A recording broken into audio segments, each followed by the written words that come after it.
So welcome guys, I'm Kyle. I'm Pao. I'm Carbs. I'm Mar. And this is the Car Podcast. Wow!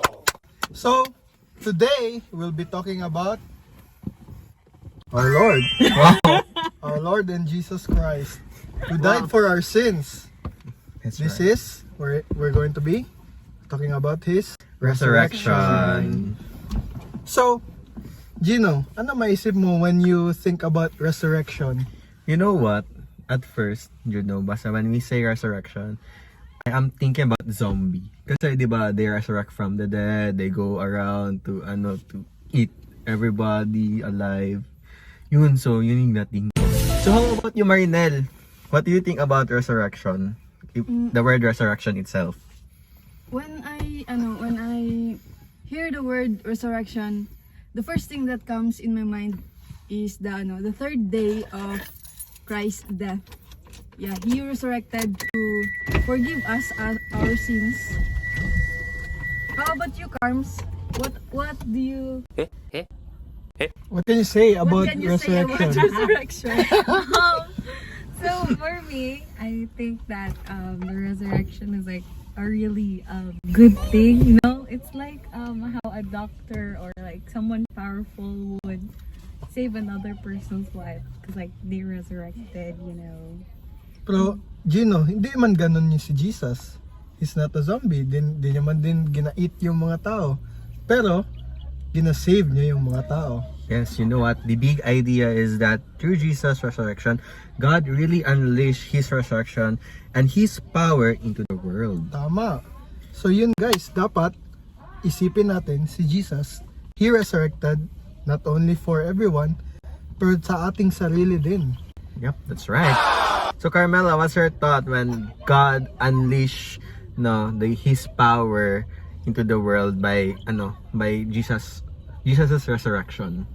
Well, honestly, for me, I really think that it's very, very kind and loving of Him. Because, like, imagine, like, giving your own son towards the world and sacrificing so much just for us who didn't even appreciate what He was able to sacrifice at that time. So, honestly, what are your thoughts about this, Marinel? About Jesus being one of the greatest acts of love that God has given. Yeah, the resurrection of Jesus Christ is a proof that He fulfilled His promise to mankind to save us from our sins. That's really right, Marinel, no? Because the power of evil is no match for God's resurrection's power. Tama. No? When you remember during that time when Jesus was arrested, had trial, and even death. But you know what? Those things was the greatest act of justice, no? Na nangyari sa atin, because you know why?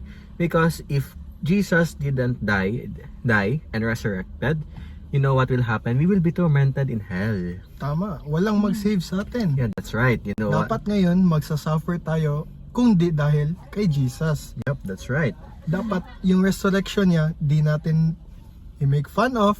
Dapat ating i-praise ating Lord and Savior. Yes. And you know what? When you understand who Jesus is or who Jesus was, and then consider what evil things, sin, and that did to Jesus, it is just, absolutely horrendous beyond what words can describe. Little did evil know that it was not destroying Jesus or God's plan and its power, but instead paving the way for the greatest deed of all. God's power in it was to demonstrate and broadcasted because of His death and resurrection, tayo ay na-save. Tama. So, Carms, ano pang masasabi mo about Jesus and His resurrection and His fulfillment for the entirety of the world? Honestly, I have a lot of questions about that, so I hope that Marinel can also answer. I'm actually wondering, do you think that us today, a lot of us, this generation, don't really have that strong of a faith with God right now. Like, what do you think would be something that we can do as, like, in college, like as a student or as an individual in general, that you could say would hopefully lead us to the faith of Jesus Christ, I think for our generation, we should really kanang maglaan ng time for Christ. Yeah, even a kanang gamay ra gud kay nga time. Basta we devoted ourselves to him, like we praise him for whatever he did for us. Yeah.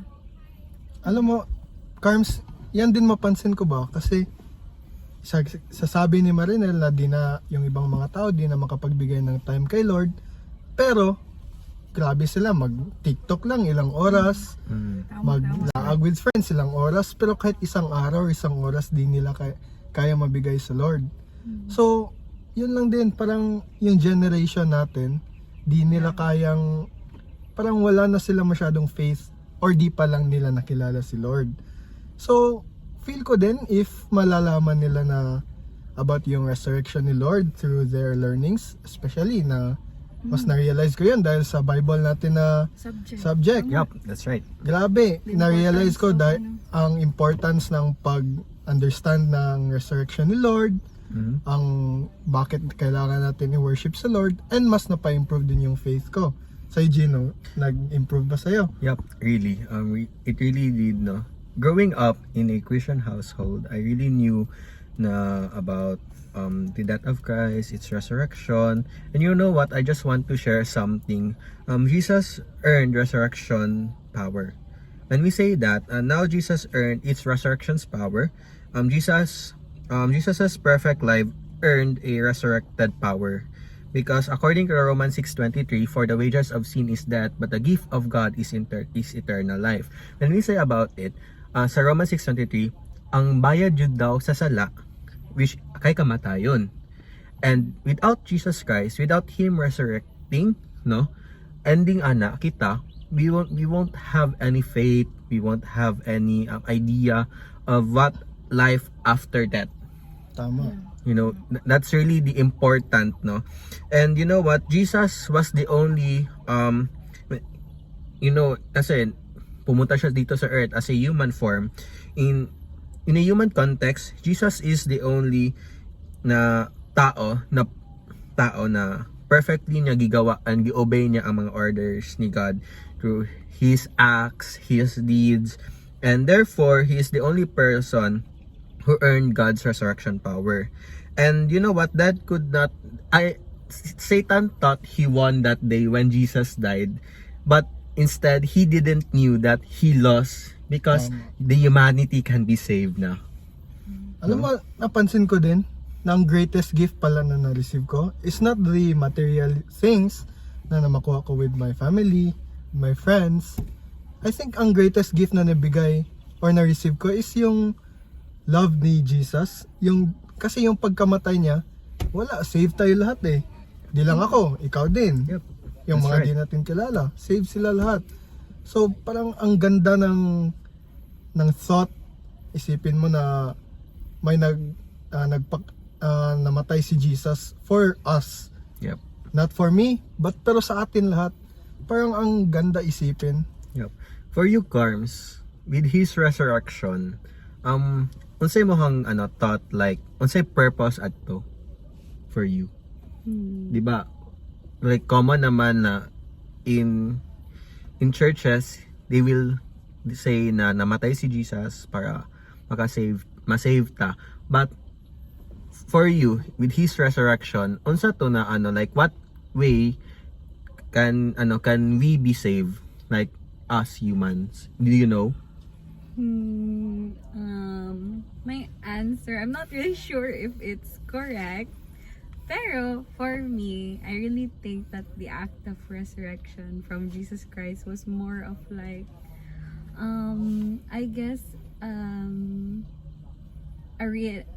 really a reenactment, but more of a loving action from God about like how he wanted to show as well as prove to us, like the humanity, that indeed God has that power, as well as, you know, I'm losing I'm losing I'm losing my speech na.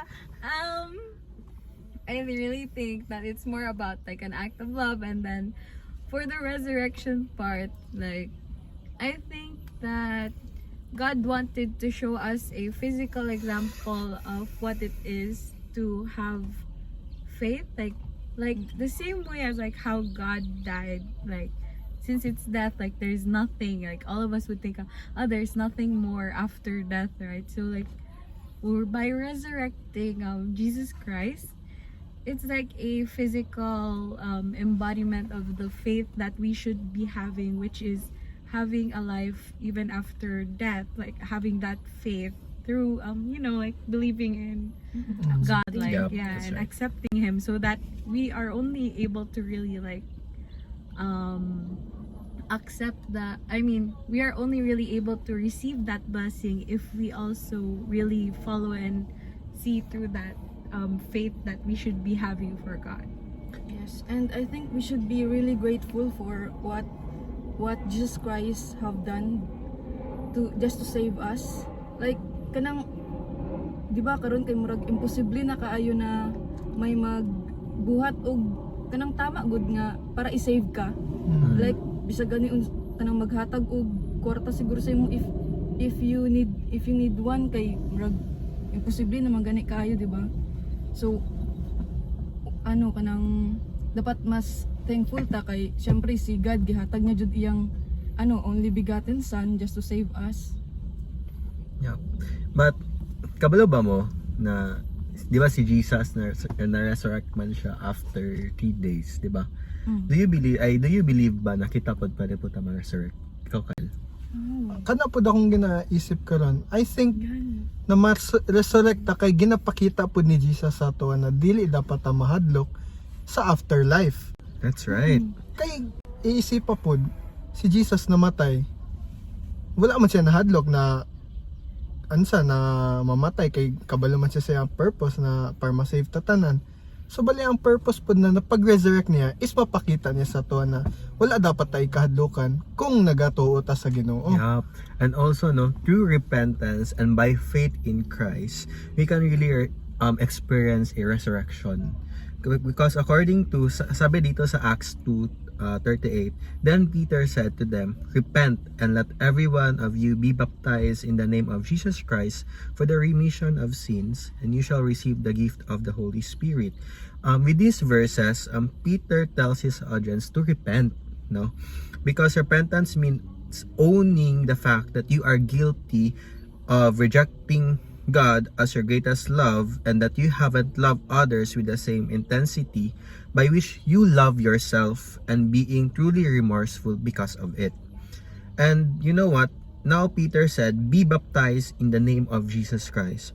When a person is baptized, they are publicly professing that they have entrusted their life to Jesus. More specifically, they have decided to trust that Jesus will live the perfect life that they should have but couldn't, and died the death that their sin deserved, so that, you know, they could be forgiven and accepted by God. So for you, with those things, through repentance and faith, dapat ba nato i-encourage ang tao na we can be resurrected one day? We can be resurrected like Christ one day if we repent and have faith in Christ. For you? Oh, of course, as a firm believer ni Jesus Christ, I would encourage people. Kasi may evidence naman na one day if you believe in Christ, one day na mag-resurrect ka.